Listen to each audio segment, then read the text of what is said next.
Йод адамның бүкіл өмір бойындағы маңызды элемент болып табылады.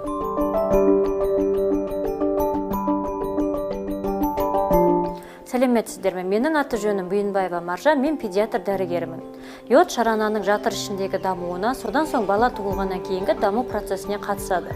Сондықтан бұл маңызды микроэлемент өмірдің алғашқы күндерінен бастап қажет болады. Ол баланың эндокриндік жүйесінің жұмысына жауап береді. Қалқанша безінің тиреоидтік гормондарының өндірілуіне қатысады. Йод молекулалары қаңқаның өсуіне, сүйек пен жүйке талшықтарының жетілуіне көмектеседі. Бала денесіндегі йодтың қоры өте аз. Сол себептен ағза йодты өз қажеттіліктеріне жылдам жұмсайды. Йод тапшылығының себептері қандай? Ағзадағы йод тапшылығын тудыратын себептер қатарына келесі жағдайлар жатады.